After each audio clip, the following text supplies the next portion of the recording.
प्रणाम बंधुओं, आप सभी का आभार मेरे YouTube चैनल भक्ति ज्ञान माला में।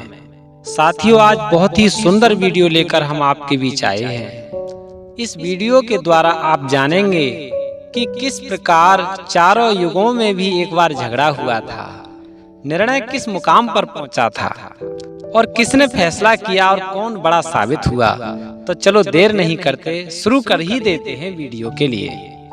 साथियों, एक बार चारों युग सतयुग, त्रेता, द्वापर और कलयुग में बहुत बड़ी बहस होने लगी और आपस में चारों कहने लगे कि मैं बड़ा हूँ, मैं बड़ा हूँ। चारों युग बारी बारी से अपने को बड़ा मानने एवं कहने लगे। इससे झगड़े की स्थिति बढ़ने लगी। तब चारों ने विचार किया, इस तरह तो हम लड़ते रहेंगे और निर्णय भी कुछ निकलेगा नहीं। इसलिए ऐसा करते हैं, हम चारों युग भगवान भोलेनाथ के पास चलते हैं और उनसे अपना सर्वश्रेष्ठ निर्णय प्राप्त करते हैं कि हम चारों में बड़ा कौन है। यह विचार करके चारों युग भगवान शंकर जी के पास आ गए। चारों कहने लगे, प्रभु मैं बड़ा हूँ, भगवान मैं बड़ा हूँ। भगवान बोले, सतयुग तुम बताओ तुम किस लिए बड़े हो। सतयुग बोला, प्रभु सुनिए, मेरे शासन काल में बड़े बड़े दैत्य हुए। उन्हें मारने के लिए भगवान ने नरसिंह, बाराह, नाना प्रकार के अवतार लिए और फिर मेरी उम्र तो सबसे ज्यादा है ना, इसलिए मैं सबसे बड़ा हूँ। भगवान बोले, त्रेता युग तुम बताओ तुम किस लिए बड़े हो।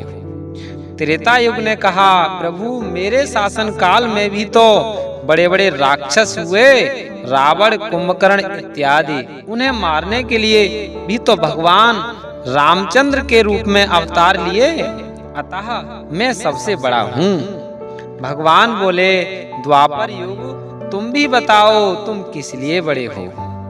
द्वापर युग बोला, हे भगवान मेरे शासन काल में क्या बड़े बड़े राक्षस नहीं हुए। सुनिए, कंस, शिशुपाल आदि को मारकर प्रभु श्री कृष्ण ने इस ब्रह्मांड को पवित्रमय कर दिया, अर्थात मैं सबसे बड़ा हूँ। भगवान बोले, कलयुग तुम भी बताओ जरा तुम किस लिए बड़े हो। कलयुग बोला, भगवान माना कि मेरे शासन काल में अधर्म और अत्याचार का बड़ा बोलबाला है, फिर भी मनुष्य मेरे समय में अल्प भक्ति से भी प्रभु को पा सकता है। क्योंकि बाबा गोस्वामी तुलसीदास जी कहते हैं अपने रामचरितमानस में, जाकी रही भावना जैसी, प्रभु मूरते तिन देखी तैसी। हे प्रभु, मेरे समय में तो भगवान को जिस रूप में देखा जाए उस रूप में ही प्रकट हो जाते हैं दर्शन देने के लिए। मेरे युग में प्रभु के दर्शन तुलसीदास, मीराबाई आदि आदि को किसको नहीं हुए। और फिर मेरे समय में एक बड़ी और विचित्र बात यह है कि कलयुग केवल नाम आधारा, सुमेरे सुमेरे नर उतरे पारा। मेरे समय में तो भक्त भगवान का प्रेम से नाम भी ले ले वो भव सागर से तर ही जाता है, इसलिए मैं बड़ा हूँ। चारों युगों ने अपनी अपनी बातों को क्रम से बताया। यह सुनकर माँ पार्वती बोली, हे स्वामी, मैं आपसे निवेदन करती हूँ कि आप इन चारों युगों के झगड़े को शांत कर दें और यह निर्णय सुना दें कि इनमें कौन बड़ा है, नहीं तो ये ऐसे ही झगड़ते रहेंगे। प्रभु बोले, हे युगो, हम आप चारों की एक परीक्षा लेंगे। जो युग हमारी परीक्षा में भली प्रकार पास हो जाएगा उसको बड़ा मान लिया जाएगा। चारों युग बोले, प्रभु आप हमारी निश्चित रूप से परीक्षा ले लीजिए। भगवान ने अपनी शक्ति से एक बहुत बड़ी कढ़ाई, जिसमें लगभग 1500 लोगों के लिए एक बार में चावल बनाए जा सकें, उत्पन्न कर दी। साथ ही वहीं पर चावलों का, कच्चे चावलों का अर्थात बिना पके हुए चावलों का ढेर भी उत्पन्न कर दिया। और भगवान ने सतयुग से कहा, कढ़ाई और चावल आपके सामने हैं, इन्हीं चावलों को पकाकर मेरे गणों को खिलाओ। फिर क्या था, सतयुग ने अपनी योग शक्ति से एक महान शक्तिशाली पुरुष उत्पन्न किया।